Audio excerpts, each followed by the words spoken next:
Just really quickly, Tom, what do you make of the pullback in futures? Again, all three indices hit record highs. It's a very slight pullback, but what do you think the catalyst is for the pullback this morning?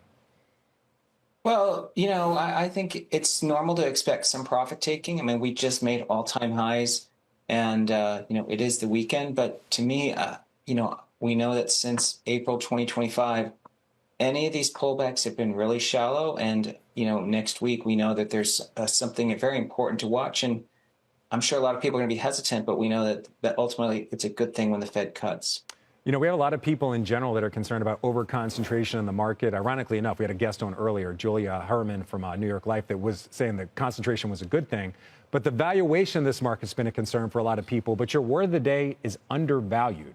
What's undervalued right now? Frank, I think Oracle surging 41% after they report earnings tells me that AI is an undervalued.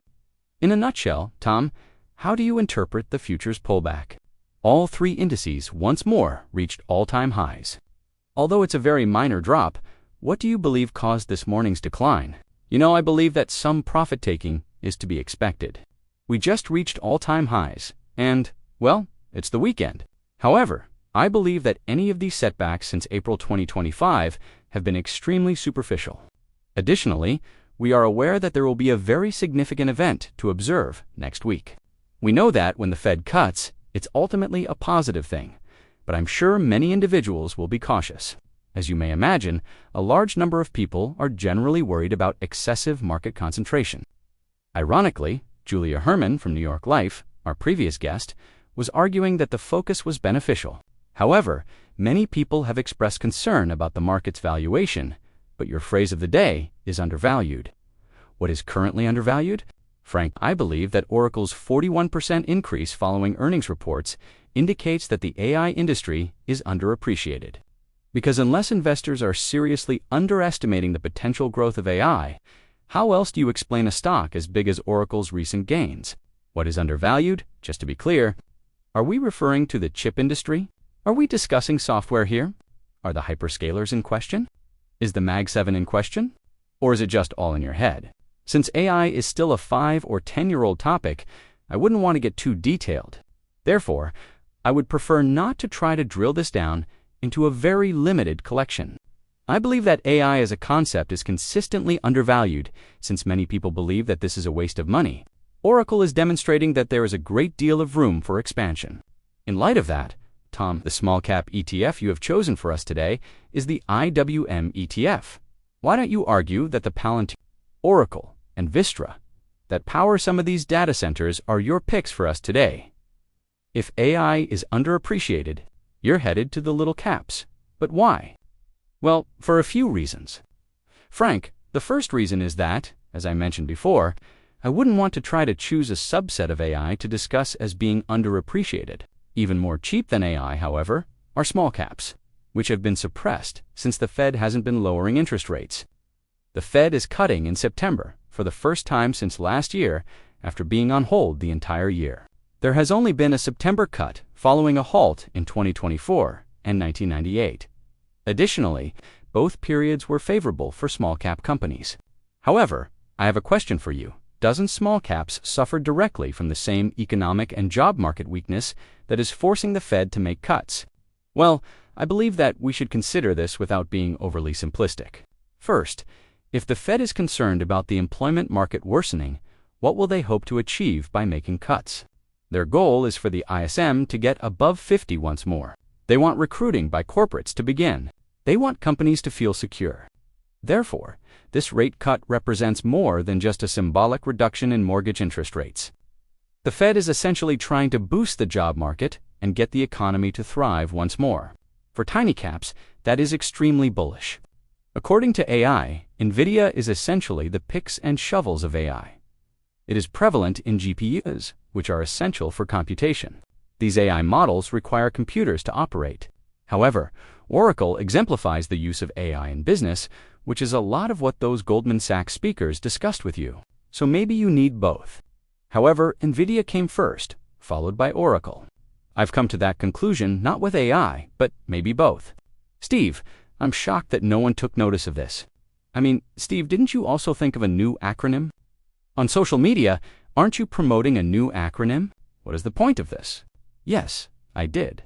Gammaton is what I came up with yesterday after doing my best, and it sort of gets the Mag 7 Plus. Actually, Broadcom was supposed to be part of it. You could actually do an A or a B, but I forgot the B. So I might have to make a Gamma with an extra A, but that's essentially what I'm thinking about next, because, I believe we're clearly expanding our scope. And based on what you heard, I believe all of the presenters were tech-savvy. The CrowdStrike representative was quite explicit about the potential applications of AI, but it's still unclear how this is influencing. Example, regular businesses. For this reason, I would like to hear a little bit more from end users, and the internet takes a while to make that happen. However, I believe Oracle must at least be considered one of the big ones in the interim. And once more, I apologize for not finding a spot for Broadcom, since I have been promoting it for a while now for a Grade 8 or Mag 7 Plus. What else do we know, however, about these data centers and the American commitment to invest? Yes, so Sam Altman from OpenAI will be present along with Jensen Huang. Thus, the executives of NVIDIA and OpenAI with President Trump. And based on our team's reporting, it appears like they may be spending tens of billions of pounds, especially on the infrastructure component, which includes data centers that would house those NVIDIA processors. I believe that one of the most important questions facing the UK in the future is whether we have the energy to support those. Due to the fact that UK energy costs are more than 3 times higher than US ones. Tens of billions of dollars may seem like a lot of money, but it pales in contrast to the US government's $500 billion investment for the Stargate project alone. This is a positive step, and the Prime Minister and his team will undoubtedly portray it as such. According to the Prime Minister, he is dedicated to seeing that the UK develops this infrastructure. Therefore, it will be a positive step. There are concerns regarding the energy and whether it will actually narrow the gap or at least put the UK in a better position with regard to the infrastructural component that drives these models. The industry's ability to provide the computing needed by OpenAI, the hyperscalers, the enterprise, and the sovereigns is being overtaken by the scope of the demand. The demand is simply tremendous, layer after layer. Revenue will therefore increase by more than 3 times this year, from roughly 4 billion to roughly 13 billion. Thus, it is also tripling on a very large basis. Hold on, how much is it this year? What are you going to do? Was that last year, or was it 4 billion? It was for last year, roughly 13 this year. With Oracle's earnings blowing away the market and many on the street this week, it is evident that the negative AI narrative that emerged this summer one based on the belief that capital expenditures were peaking is being swept aside. Indeed, Oracle's remarks regarding AI demand may have put a stop to the AI bear story for the remainder of 2025. Therefore, I would like to know which AI stock is currently the most significant one on the market. Is it NVIDIA or Oracle? Steve Sosnick, Brooke Palama, and ENS are still with me on the opening bid panel. Going straight to you, Steve, you and I have discussed NVIDIA as the AI market darling for the last 2 years or more, and it has lived up to the hype. However, is Oracle really going to be the main driver of this AI trade, and perhaps even the larger market? Although it would be tempting to change the story, I will continue to support NVIDIA. For all intents and purposes, they continue to produce the chips that everyone wants and needs. Additionally, keep in mind that their largest clients continue to be their strongest motivators. It is Microsoft, which is obviously closely associated with OpenAI. It's Amazon and Meta. The remainder of the Mag 7 is essentially serviced by the MAG7 stock. We're still firmly linked in there as a result. Although I may be pushing for a more comprehensive inclusion that would incorporate Oracle into the terminology, I must continue using NVIDIA for the time being. Okay, so you're staying with NVIDIA, Steve. Are you prepared to switch allegiances here, Brooke? Here, we have been discussing how NVIDIA is leading the AI weaponry revolution. I mean, Don Ives over at Wedbush has told us this several times. Once more, his main point is that NVIDIA is the front runner in this case, and Jensen Huang is the godfather of artificial intelligence. And in the last 36 hours or so, we've actually witnessed investors rallying around Oracle. I should note that the trailing price-to-earnings ratio, or PE ratio, for Oracle is currently $76 on Yahoo Finance's toolbox on our website. Additionally, that is trailing or, rather surpassing NVIDIA's $50 price-to-earnings ratio. I therefore want to stress that it seems like there has been a massive rush to Oracle just in the last 36 hours. However, as you can see, we are witnessing a slight reversal in the hours of today morning.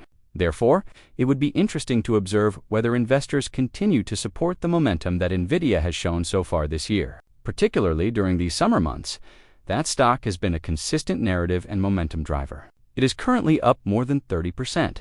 Thus, Steve continues to support NVIDIA as the market leader in AI, as the AI market darling, Brooke, will remain at NVIDIA as well.